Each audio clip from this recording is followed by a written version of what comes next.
Beshem Hashem, Naaseh Venatzliach, Erev Tov. On part pour un shiur un peu spécial. Nous sommes ce soir tout Bishvat. C'est un soir très spécial, comme je vous le disais, un Rosh Hashanah dans l'année juive, avec des explications que nous avons déjà fait sur cette merveilleuse et extraordinaire fête, qui est la fête des arbres. Et cette fête des arbres a beaucoup de significations, pas simplement au niveau des Trumot ou Measrot, comme nous l'avons déjà expliqué dans nos shiurim, mais parce que c'est une soirée où notre mazal se renouvelle, d'où l'importance, Bezrat Hashem, de passer une bonne soirée autour des 7 fruits d'Eretz Israël, avec tout ce que cela peut comporter.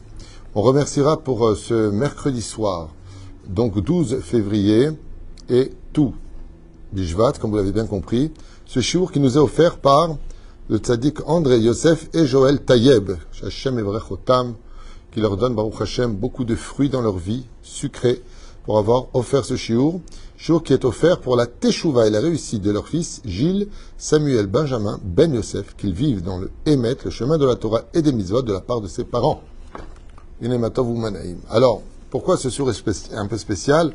Parce que je vous ai fait un quiz, justement, sur la fête de Tu Bishvat.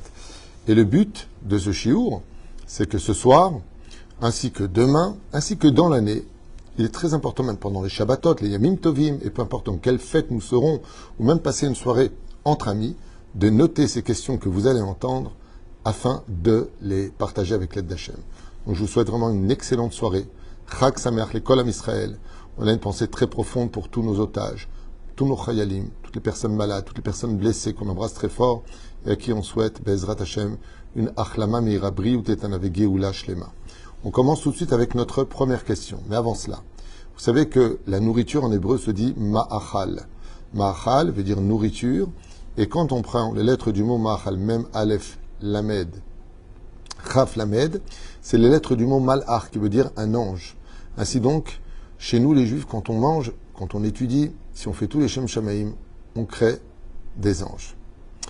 Le mot ma'achal, c'est aussi la gematria du mot amen, pour dire que pour manger les Shem Shamaim en faisant des bénédictions, il faut avoir de la émouna, sinon on n'y arrive pas. Et pour finir, on reçoit les brachot de ce monde et dans le monde d'en haut quand on fait les bénédictions sur nos fruits, puisque le mot ma'achal, c'est 91 en gematria, qui fait la gematria du mot Yud Kevavke et Adnout. Le nom de Dieu élevé dans le monde d'en haut des miracles et le monde de Adnout dans le monde d'en bas. Alors voilà, je pense que vous avez peut-être eu le temps de prendre, de toute façon, ce cours, Bezrat Hashem sera enregistré, un quiz de 26 questions en l'honneur du Créateur et pour le meilleur de nos oreilles et la connaissance de vos réponses. Première question ce soir. Peri Etz Adar, ce fameux fruit que l'on considère comme étant le fruit royal. Qui est-il? Peri Etz Adar. Le Peri Etz Adar, réponse, le Etrog. Deuxième question pour le quiz de Tu Bishvat. Puisqu'on doit faire... qu'est-ce que doit faire une personne qui veut manger pour ne pas être un voleur, hormis le fait d'acheter ses fruits ou d'acheter sa nourriture? Qu'est-ce qu'une personne doit impérativement faire pour ne pas être appelé un voleur?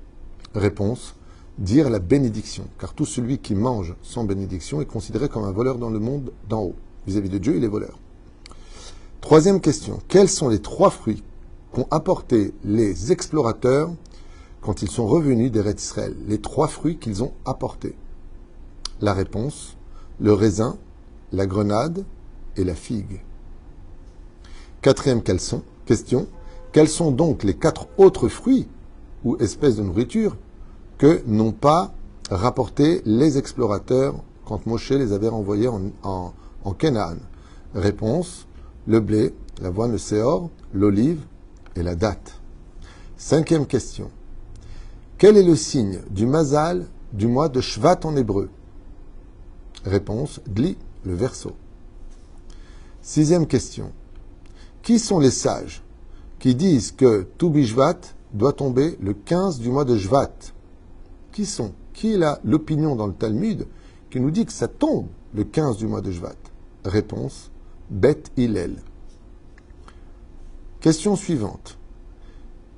Quel est celui des 7 fruits d'Israël qui influencent le plus sur notre étude. Savez-vous qu'il y avait un fruit? Si tu veux étudier la Torah et t'en souvenir, si tu veux étudier la Torah et en retirer du plaisir, il faut manger un fruit avant. La réponse était la date, ce que dit le Talmud. L'une des raisons pour lesquelles le Talmud a été écrit en Babylonie, c'est parce que la Babylonie était remplie de Bezrat Hashem, de dattiers. 8e question. Quel fruit était relié à la faute originelle? Parmi les 7 fruits d'Eretz Israël, quelles étaient les 3 opinions sur le fruit d'Eretz Israël? Alors, en général, les gens, sur la faute originelle, les gens répondent la pomme. Réponse, non. La pomme, il y a une allusion dans le Zohar HaKadosh qu'il faisait partie des fruits qui se trouvaient dans le jardin d'Éden, mais ce n'était pas le fruit de la connaissance du bien et du mal. Alors, la réponse était le blé, le raisin ou la figue. 9e question. Une question qui va peut-être vous surprendre. Mais vous savez que pour un sacrifice précis, on utilisait la grenade. Pour quelles circonstances et pour quel sacrifice au Beth Amikdash on utilisait le fruit qui s'appelle la grenade? Réponse, le Korban Pessah. Vraiment, profitez bien de noter ces questions. D'abord, elles sont pertinentes à mon avis, intéressantes, elles apprennent beaucoup de choses et en même temps, elles permettent d'occuper le temps à parler de choses saintes et intelligentes qui rempliront notre esprit de connaissances et de discussion. 10e question. Qu'est-ce qui, quand il rentre, fait sortir les secrets? Une énigme. Qu'est-ce qui, quand il rentre, fait sortir les secrets? Tout le monde le sait, on le dit à Purim, Mish nichnas yain yotse sod. Nichnas yain yotse sod. La réponse était le vin. Quand tu fais boire une personne, elle te dit ses secrets. 11e question. Sur quel vin le Ramban, pas le Rambam, pas Maïmonide, Nachmanide, dit-il qu'on ne peut pas faire le kidouche? Sur quel vin? Bien sûr, on parle d'un vin kasher. La réponse, le vin blanc. 12e question. Que veulent dire les initiales de Maga Esh, Mem Gimel Aleph Shin? Alors cette question-là est très importante parce que Maga Esh, c'est l'ordre dans lequel on doit dire les bénédictions. Mem, Mezonot. Gimel, Gefen. Aïn, Boreperi Aetz. Aleph, Adama. Shin, Sheakol. Qu'est-ce qu'elles veulent dire? Maga Esh, Mezonot, Gefen, Etz, Adama et Sheakol. 13e question. Qui est comparé à un palmier qui pousse? Qui dans le judaïsme est comparé à un palmier qui pousse? Réponse, le tzaddik. Tzaddik katamar ifrah. Le tzaddik est comme le palmier qui pousse. Selon le Tour Shulchan Aruch, vous avez bien compris. Qui sont les 5 mois de l'année juive qui portent le surnom de roi? On les appelle rois. Ce sont des mois de l'année juive, mais qui ont une couronne sur la tête. Selon le Tour, réponse, le mois de Shvat, le mois de Nissan, le mois de Sivan, le mois de Av et le mois de Tishri. 15e question. On dit que même les personnes les moins instruites du peuple d'Israël sont quand même remplies de mitzvot comme la grenade. C'était la bonne réponse. 16e question. Selon Rosh Hashanah, selon qui, Rosh Hashanah, la Ilanot, aurait dû tomber à Rosh Chodesh Shvat, et non pas le 15 du mois de Shvat. Selon quelle opinion? Normalement, pour lui, on aurait dû fêter la fête des arbres, non pas le 15 du mois de Shvat, mais Rosh Chodesh Shvat. Réponse, Bet Shammai. Alors, c'est une question un peu spéciale que je vous ai notée et qui me tient à cœur. Pourquoi le hétrog, pendant la fête de Sukkot, se tient-il toujours dans la main gauche? Pourquoi? 3 réponses à cela. Parce que le loulav est plus grand que lui, parce qu'ils sont majoritaires dans la main droite, c'est-à-dire, on le met dans la main droite, le loulav, le myrrhe, comment dire, le sol et le myrrhe et le loulav, la branche de palmier, et donc ils sont majoritaires. On en attache 3 ensemble, et le hétrog est seul. Entre la majorité et la minorité, on donne la priorité aux 3. Donc, les hadassim, les haravot, et nous avons le lulav. Ils sont ensemble. C'est dans la main droite. Le trog est seul, c'est pour ça qu'on met dans la main gauche. Deuxième explication. Parce que, troisième explication, donc on a dit, 1, le lulav est plus haut, 3, ils sont majoritaires, 4, parce que le étrog ressemble au cœur, et le cœur est du côté gauche. Pour quel fruit doit-on prier, si Dieu veut, le soir de Tou Bishvat? Ce soir, c'est un soir très spécial, nos prières, les ségoulottes sont toutes présentes. Pour quel fruit on se doit tous de prier, homme comme femme, si Dieu veut? Réponse, pour avoir un bel étrog le jour de Sukkot. Sur quoi dit-on une bénédiction avant et après alors qu'on n'a rien consommé? Je répète, sur quoi prononçons-nous une bénédiction?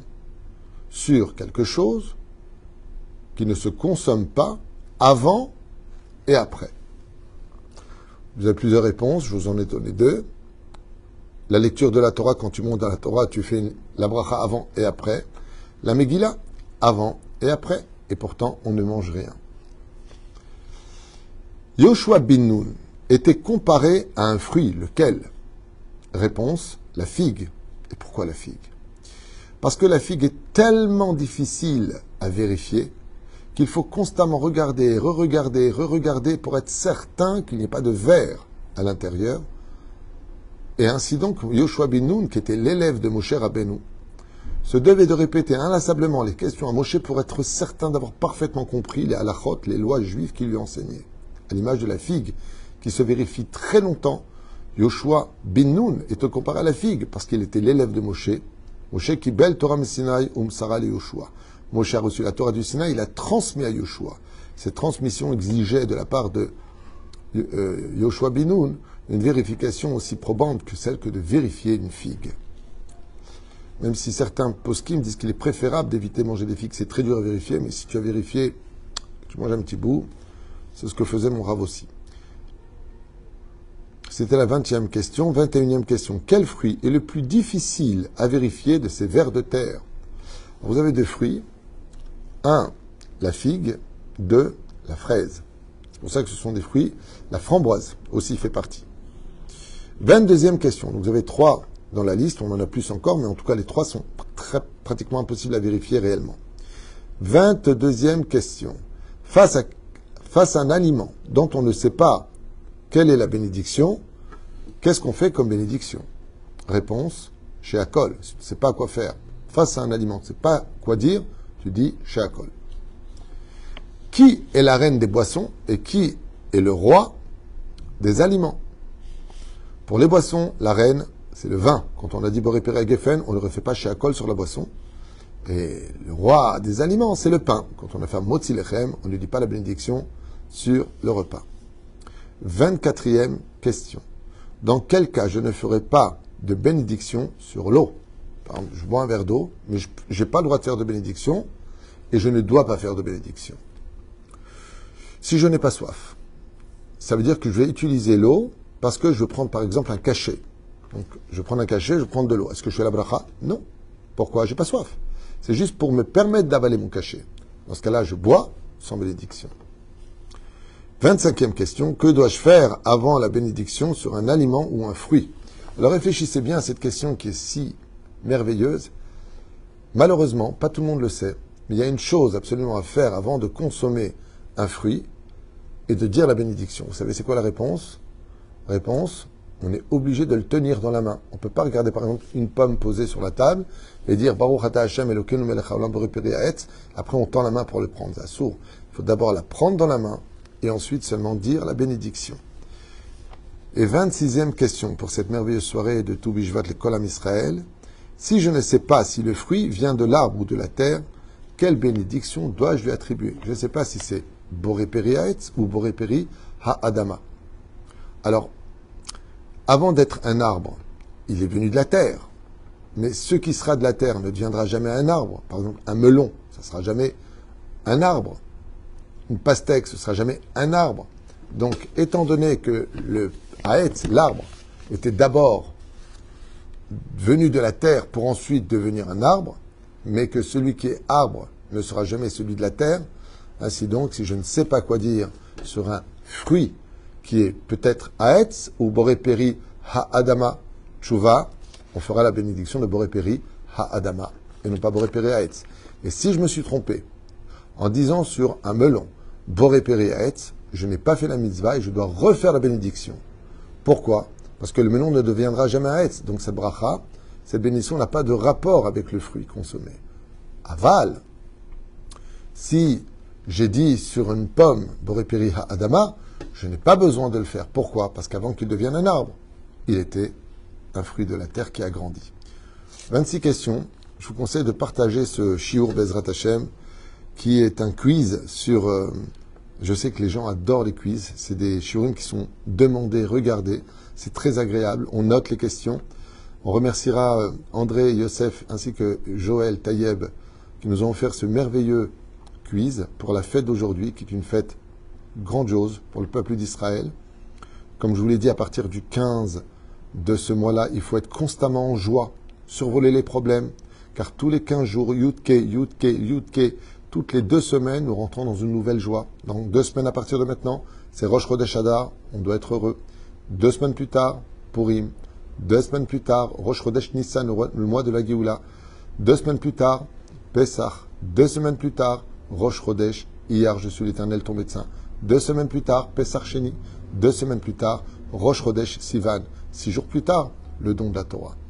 Ainsi donc, il faut tenir toutes les 2 semaines et garder Bezrat Hashem ce sourire.